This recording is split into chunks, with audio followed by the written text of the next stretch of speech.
everybody, it's Romania Black, and we are on episode 4 of One Piece. I'm rocking Luffy print floral today. My brother is off in the wings trying to keep Huckleberry satisfied, which is not an easy task.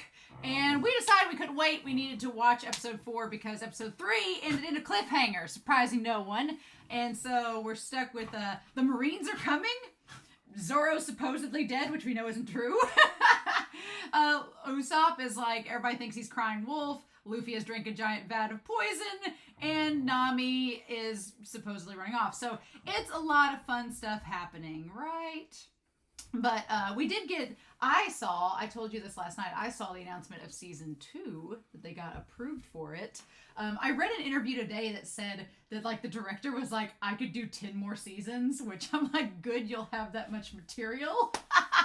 And then Mac and you, the guy that plays Zoro, he said in an interview that he would play Zoro for the next 10 years. I'm like, of course you would, you're going to make all this money. So why wouldn't you? Which can be kind of fun in a lot of ways. We'll have to talk about in the spoiler corner. But Huckleberry needs to go lay down, or we need to hide his toy or do something with it. Where he, like, put it behind your back or something. Huck thinks that since my brother's over, it's time to play games. So, yeah. But in any case, we're here to watch episode 4 of One Piece. I'm really excited by the fact that season 2 has been confirmed. It should be a lot of fun.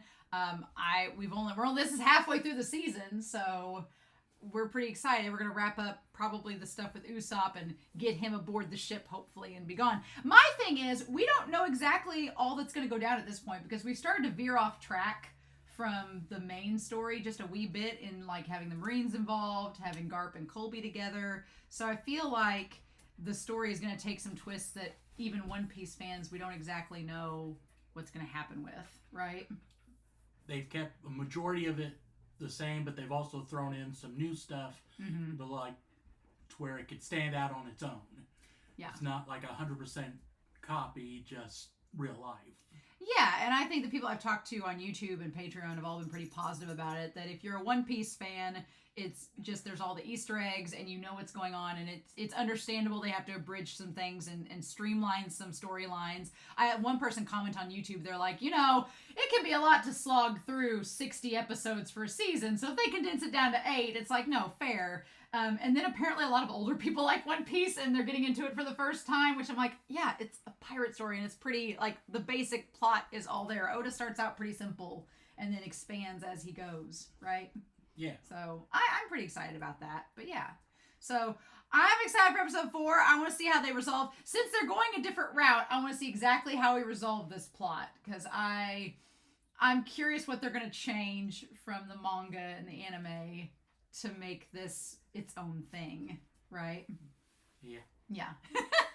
Do you think the Lamb Man is going to live, or do you think he's dead for sure? If Zoro doesn't carry him back up there, he dead. Yeah, that's a fair point. If Zoro doesn't bring him back on his back, which we don't know why he would do that, but unless he was actually, like, alive, then yeah, he did. So, cool. All right, anything else to say before we start?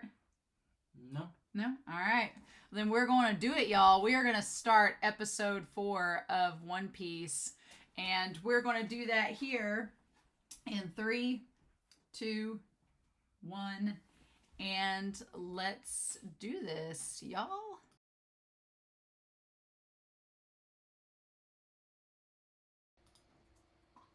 Oh my gosh. Yes!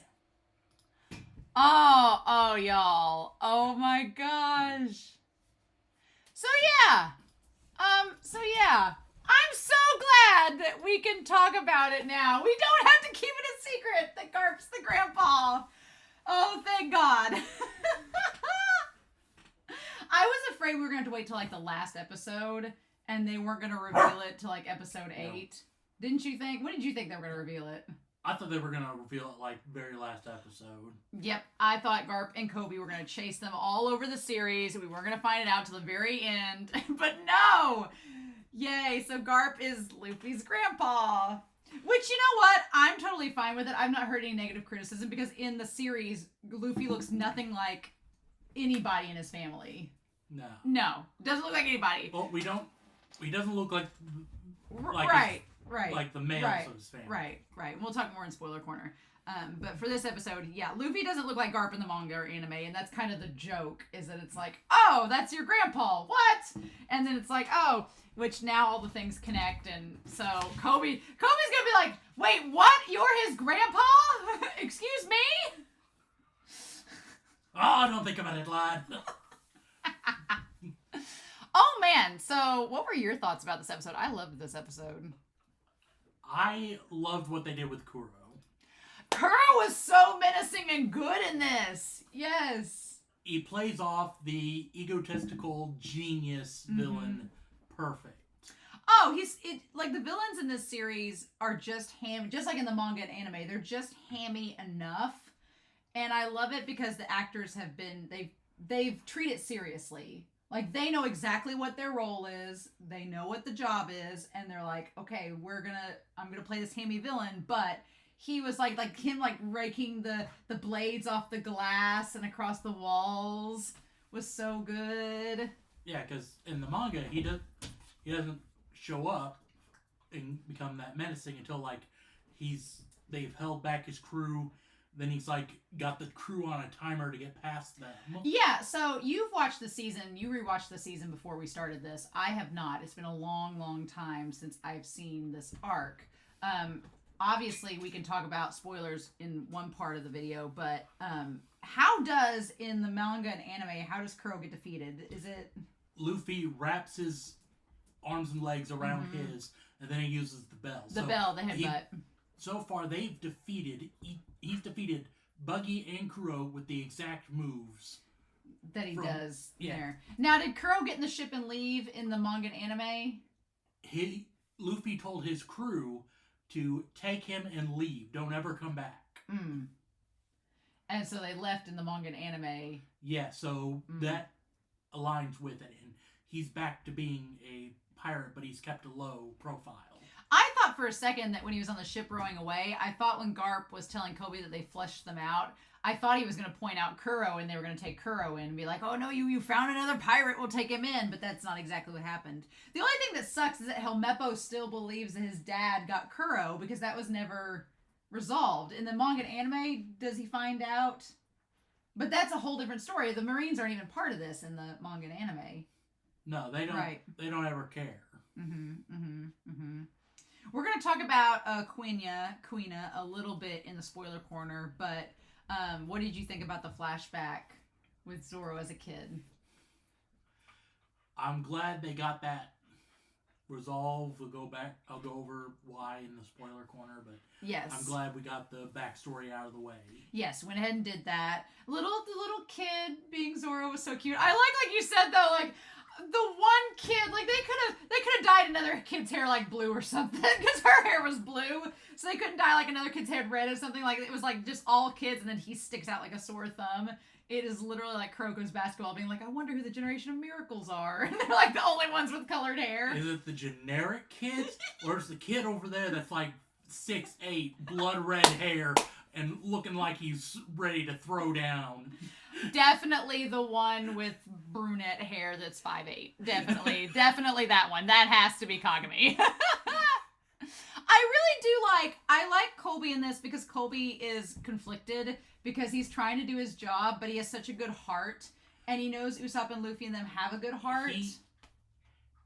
He's so used to just pirates evil, Marines good, that he doesn't understand how the world works. He doesn't understand the shades of gray. Yeah, he's still seeing things in like black and white.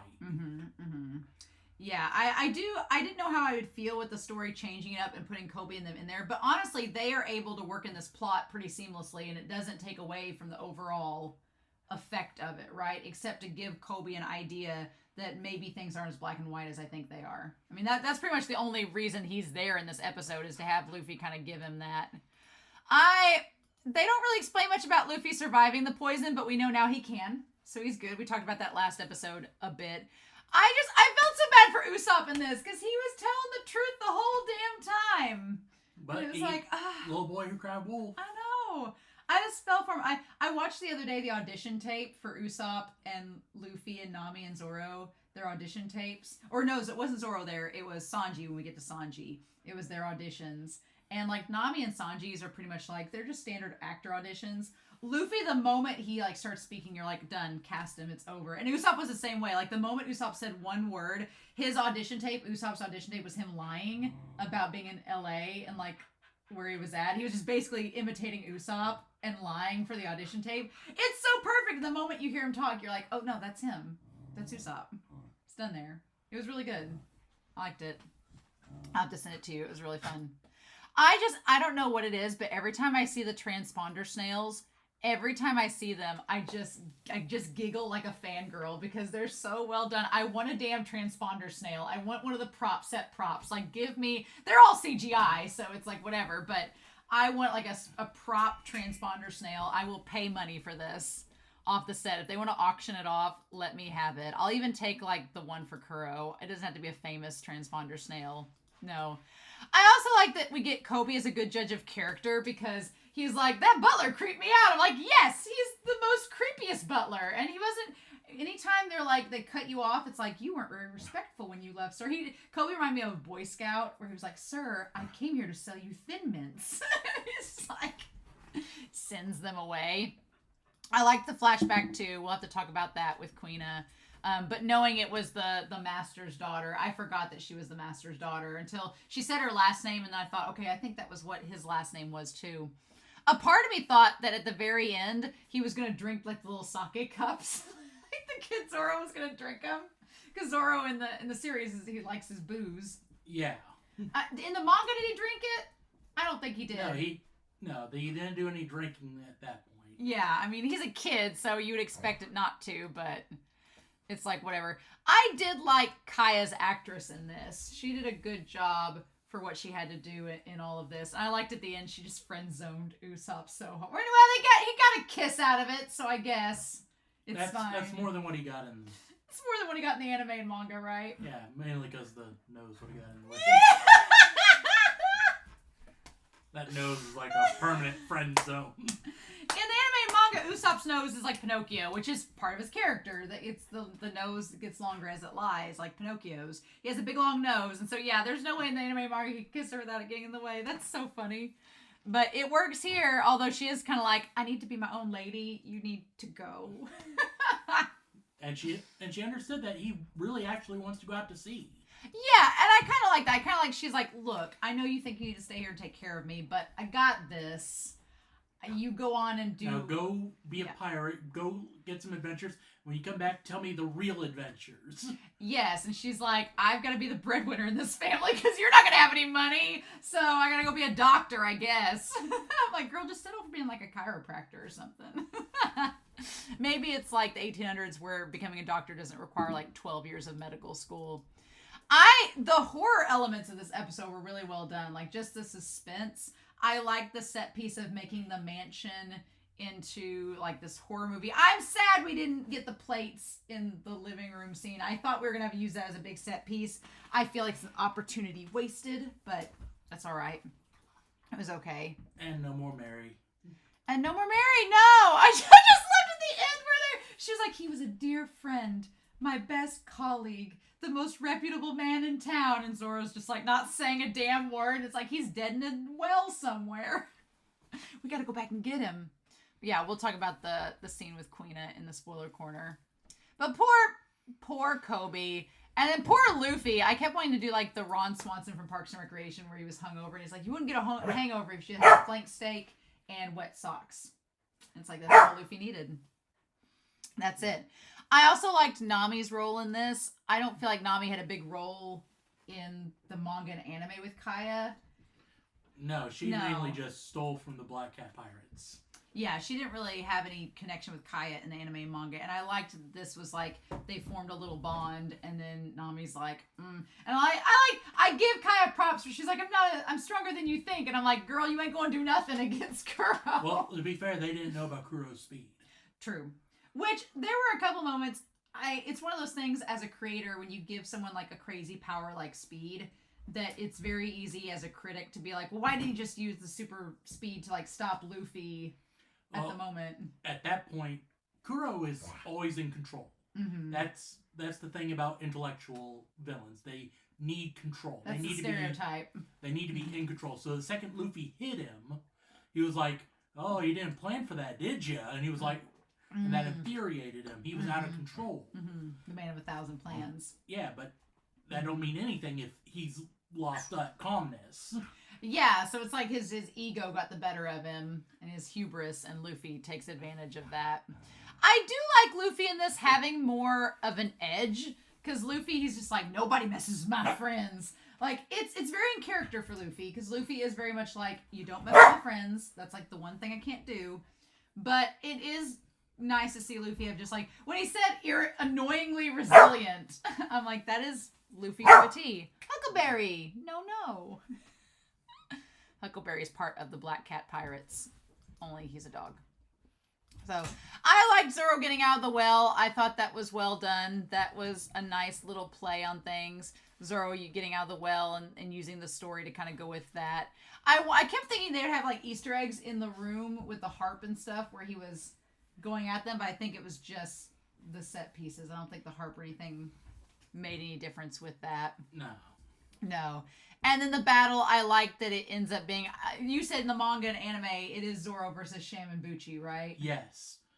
After Zoro starts destroying his crew, they call in Sam and Butchie from the ship. And at first they act timid, like they can't fight him, and that allows them to quickly get the upper hand and steal one of his swords. Yeah, which the sword you picked was not the sword you should pick. You should never pick the white sword. That's a big no-no. I am glad that, like you said, though, they're able to take moments from the manga and anime that people are expecting, but they make them work for this storyline. So you still get that Sam and Butchie fight. It's just not in the same way that it is in the manga and anime, but you're still getting the fight, right? Yeah. So yeah, I do like that a lot. And then the whole confrontation with Zoro, with Luffy and Kuro at the end is really well done. The way that Kuro holds himself and his mannerisms, like he just did such a good job from the manga and anime. Kuro's one of those villains that you remember from early on. Like I remember Buggy obviously, but Kuro's always one that sticks out for me because his design with the blades and stuff when he just takes the glasses with the palm, like I remember that from 20 years ago. And he's just iconic. This is design. And he's not a devil fruit user, is he? No, he's not. Are you wanting me to explain this in spoiler? Well, we'll wait on the spoiler. That's a good question. I think we're almost ready for spoiler corner. But yeah, so now we have Luffy with his crew saving everybody. Zoro. I like Zoro at the very end where Zoro's like, "Oh, hey guys, I've been down here fighting in the lobby the whole time in the main room." I'm a little disappointed Butchie didn't ask Luffy, "How's the soup?" Oh yeah, how is the soup? I wanted him to ask that and Luffy just go, "Bitter but savory." Oh, that would have been so good. That would have been so good. I told you, Sham. So good if he'd said bitter but savory, just like he asked. Yes, man, wasted. I wonder if that's like a blooper. I wish there was like a blooper for the show. That would have been what a wasted opportunity. That would have been so good. And I love, of course, the dawn happens, and then they get the going merry. Again, they built a whole damn ship just for this series. I love it. And then Kaya's like, you need to go. I'm going to sell off the ship company, so take this one and leave. I like each of their rooms. I like that Zoro has his little hammock room and all that. Usopp has the popcorn. And then, of course, I like the idea that Garp's like, you flushed him out, Kobe. And Kobe's like, I didn't actually do anything. I love it, right? Now, Usopp making the Jolly Roger... He makes that Jolly Roger there, but then we know that Luffy already has the other one, right? But then but Bogard took the other one, so did Luffy paint another one?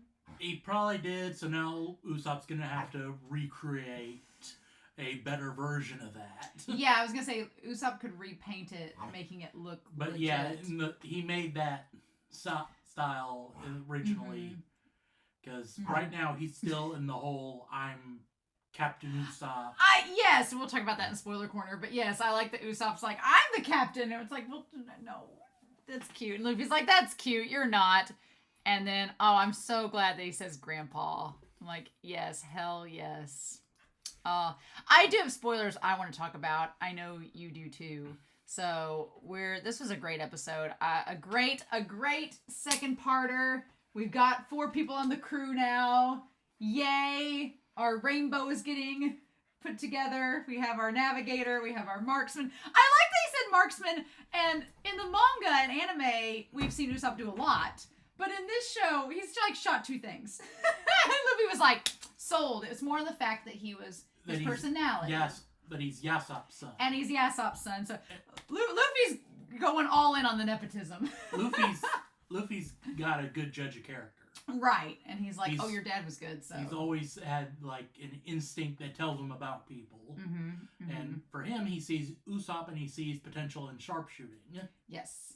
Wouldn't it have sucked if, like, you know how sometimes your parents are good at, like, our parents were both athletic when they were younger, and neither of us are athletic. Like, what if it was Usopp? He's like, you're gonna be like your dad and be a great sharpshooter, and what if he just sucked? Like, it just skipped a generation, and Luffy's like, I made a bad decision.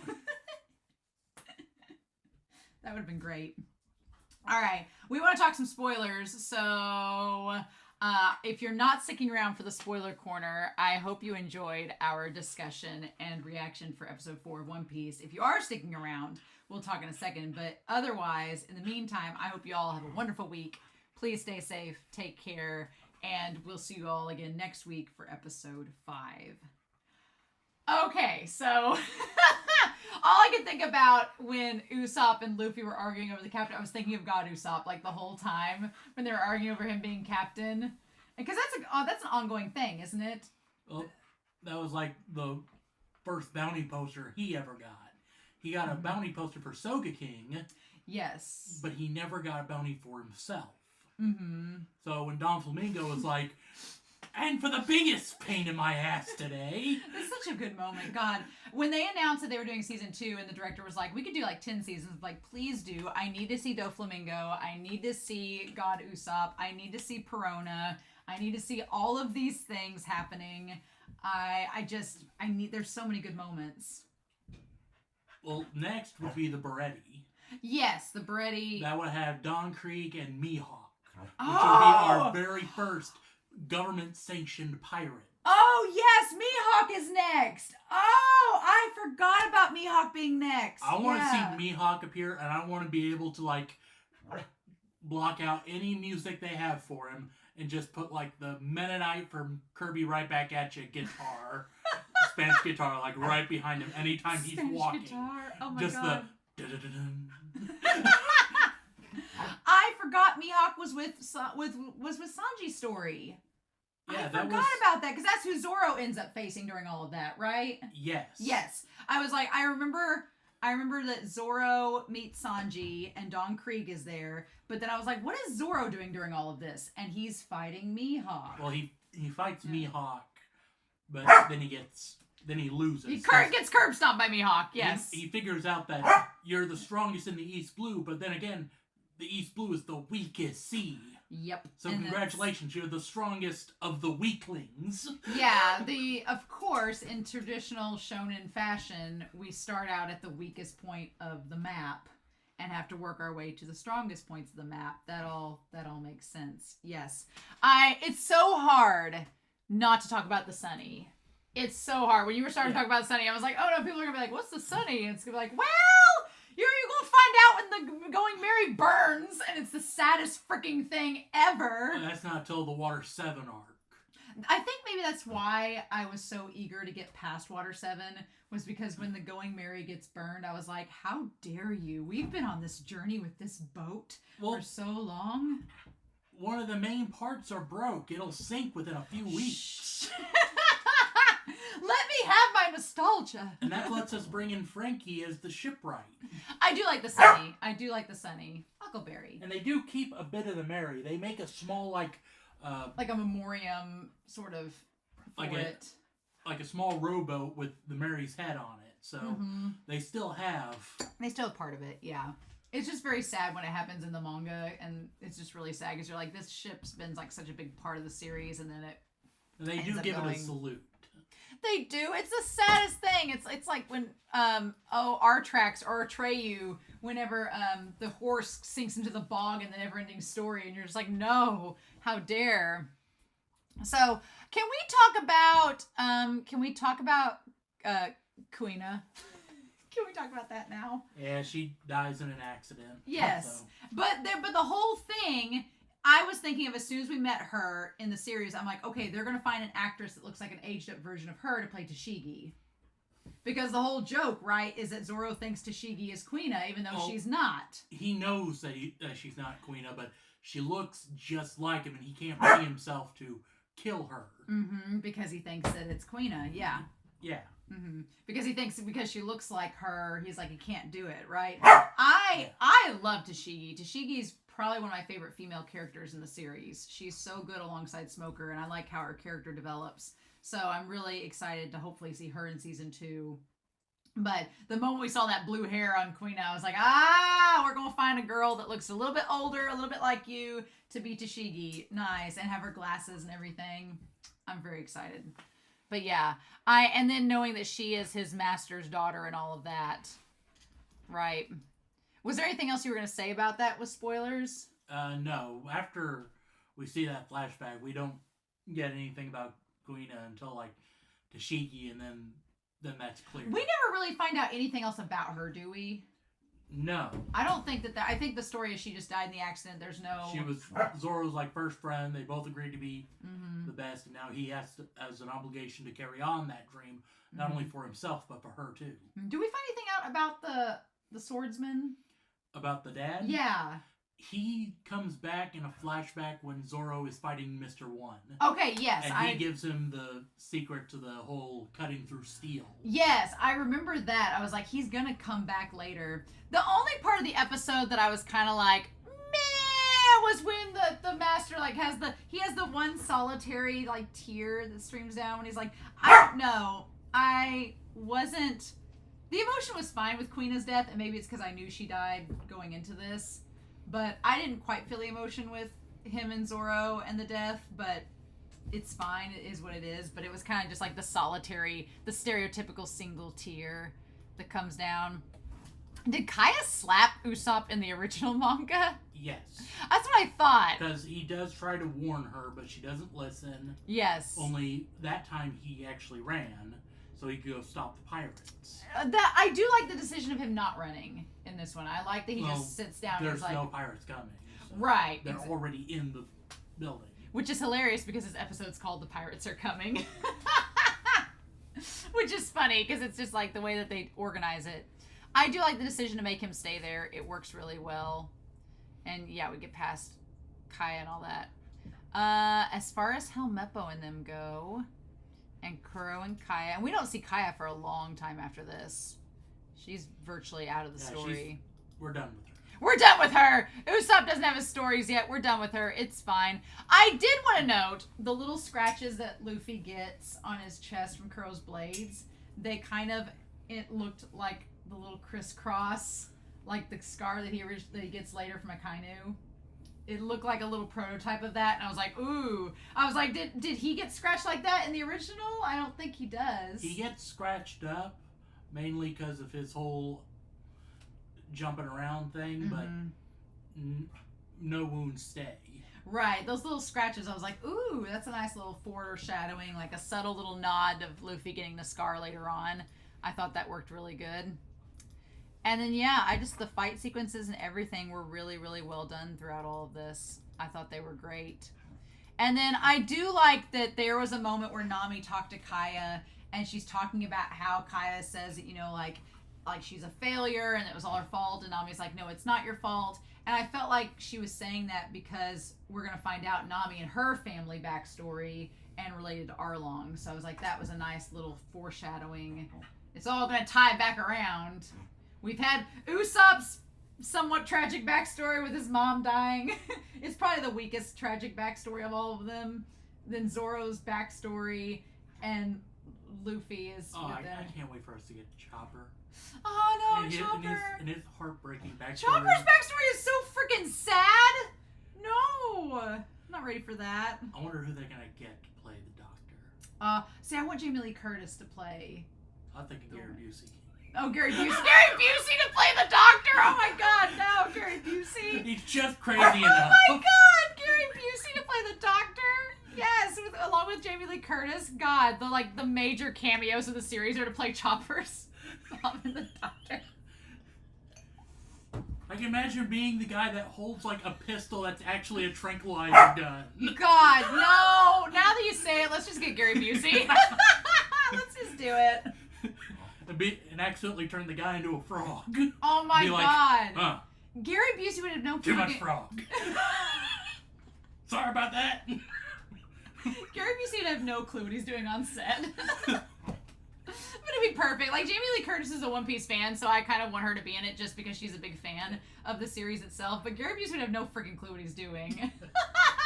No. Which is maybe that would work out for the betterment of it, you know? He's just like, what'd you just say about the frog? Well, the first time we meet Chopper's adopted dad, he goes through a chimney. They're in the snow country where doctors are outlawed.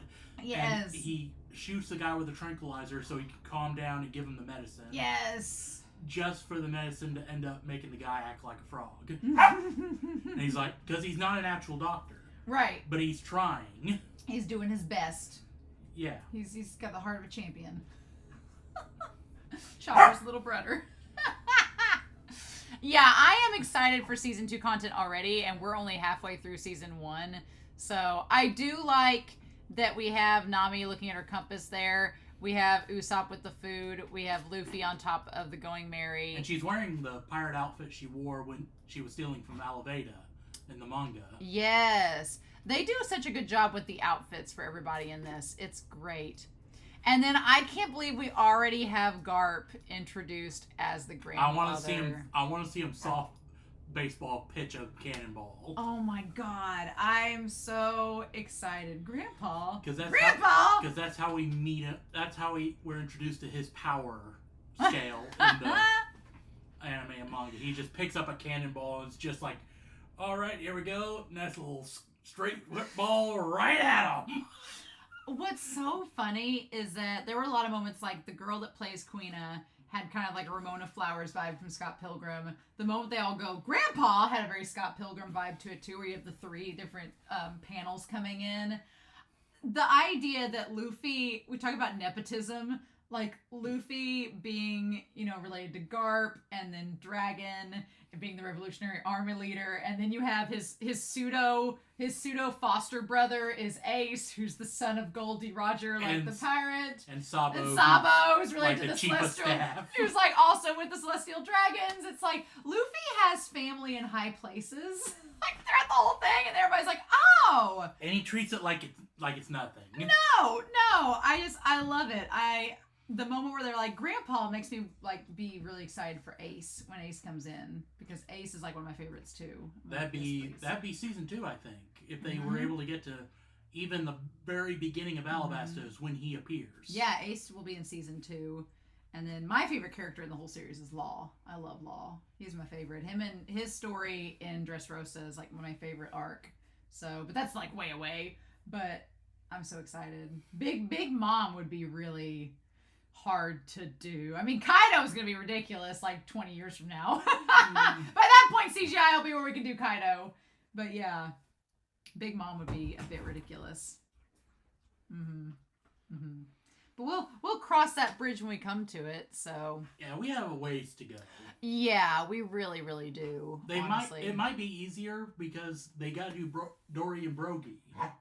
Oh yeah, they're the giants at the Little Garden, which is right after Whiskey Peaks. Yeah, that would be season 2, wouldn't it? Yeah, that'd be, because if we go from this, they're probably going to end with Arlong, and then it'd be Loketown.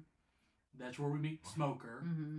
They go through the reverse up and down. Then we have Whiskey Peak, where we learn about Baroku works, and we meet Vivi. Yes. Oh, yeah, we meet Vivi there. That's right. That's also where we start learning about more Devil Fruit users. Yes, yeah. And Little Gardens, where we meet number 3. Yeah. Who's got the candle power. Yes, I always liked, is that with I mean, Crocodile, but it was with the 7 days of the week, like Miss All Sunday, who ends up being Yes. Robin and all that. Well, they're named after holidays. Yes, yeah. There's like, they all have different names, like Miss All Sunday, and there was like, oh, I know there are other ones' names. That one always stuck Miss out. Christmas, Yes, which is Miss the mole Christmas. woman. Mm-hmm. Miss Golden Week. Yes, Golden Week. That's what I'm thinking of. Yeah. Yeah, I always liked that part of the story. Was always fun. The character designs were so kooky and cool. Nice. Well, I really enjoyed this episode. This episode was a lot of fun. I'm excited because next we think we have Sanji Mihawk. It's gonna be so much fun. Oh, did you have a question about Kuro's speed? Yeah, what was that? We learn in the Water 7 that there's a special group of the Marines called the CP9. Yes. And they have what's called the 6 powers. Uh-huh. One of those powers is called Shave, which is the high-speed movement. Oh! That's where Luffy creates the Gear 2, which allows his body to mimic that speed. Okay, that's what it is. I was like, I knew there was a reason behind his speed, but you don't find it out till a lot later. What Kuro has is somewhat like that, but when he wants to use his maximum potential of it, like at its max speed, it's uncontrolled, it's unrefined. Okay. He knows how to do it, he just doesn't have the training to make it to where it can only target enemies. Gotcha. Yeah, that all makes sense now. I knew there was some kind of extra reasoning behind it, but I was like, I don't remember when that happens, so that makes sense. Yay. Yeah, so up until then, we just got like basic power, strengths, things like that. It's not until after Water 7 we start getting the high-speed movements. Which, that is the one thing about this series, is there's so much intricate little details that I'm like, I don't know how we're going to cover all of it, but there's definitely going to be condensed stuff. That's also better why we're in the East Blue first, because once again, weak is sea. Yeah. Oh no, everything is more complicated from here, so we'll just have to see how that goes. I'm really excited though. I'm excited for next week. I can't wait to see Sanji and Mihawk. I've been intentionally trying to stay away from things with Mihawk and Sanji because I knew we were going to see Zoro and Nami and Usopp like right off the bat, but I'm so excited to get to see what Mihawk and Sanji are like. Like, yes. So excited. But I'm curious to know what you all think down below. We both enjoyed this episode. This was a good second parter. I was very happy with it. I liked it better than last episode even. But in the meantime, I hope y'all have a wonderful week. Please stay safe, take care, and we'll just see how Luffy handles old Grandpa next week when we get back to One Piece. Bye!